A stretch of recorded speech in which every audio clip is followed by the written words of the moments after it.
Here we are also, friends, on our third Sunday in our 4-week stewardship season, growing in faithfulness. We've been looking at Matthew chapter 11 from the parables of the mustard seed and the yeast. These are small things that end up making a large impact in God's kingdom, just like our individual giving.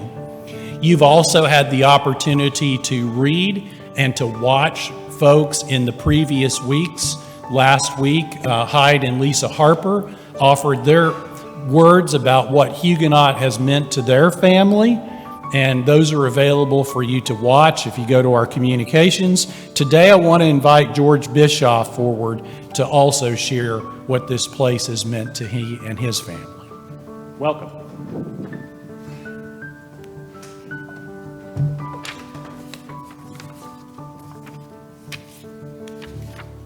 Good morning. Good morning. Happy Mother's Day. My mother is not with us anymore, but I had a great cup of coffee with a fabulous mother this morning. There are 2 restaurants in New York City where I can say with confidence that I've sat at every table. And I haven't sat in every pew here, but I've sat in most.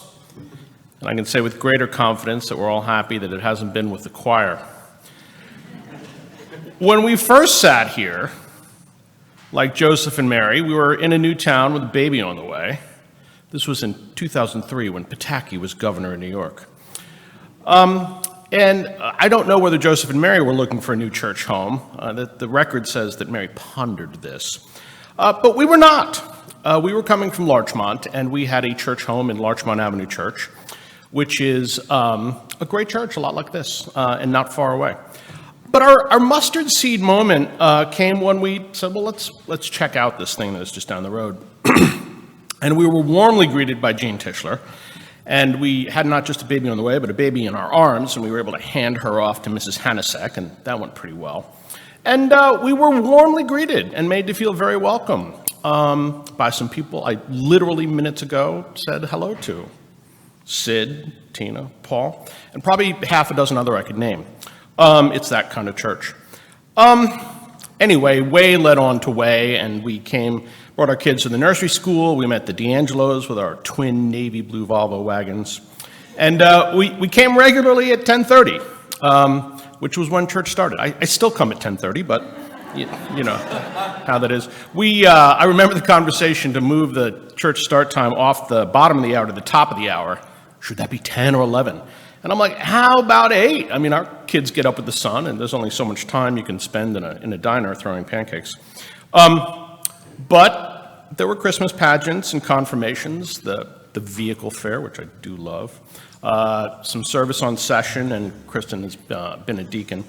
And that has been a rich, gratifying time. If you had to bookend that, I would say we've lit the Advent candle twice, once in 2004 and 2024, once as a group of new members, and the second time is whatever we are now. And I would share that I moved around a lot growing up, so I'm no stranger to church shopping. When my family moved when I started college, and I was able to come home and see with fresh eyes a sign, I don't know whether it was Lancaster Avenue or old Conshohocken Road there in outside of Philadelphia, but it said, Lower Merion Township, a great place to live, work, and worship, which is kind of hilarious, but also kind of profound, and I liked it, and I laughed at it. And Pelham has been that for us. It is a great town, partly because it has a number of robust congregations, and this is certainly not least among those. My friends tease me that I am overly thirsty for a certain kind of suburban respectability, and I am wearing a tie. And Huguenot is those things, and I'm transparent about that. The pipe organ, the stained glass, the architecture, our commanding presence at Four Corners.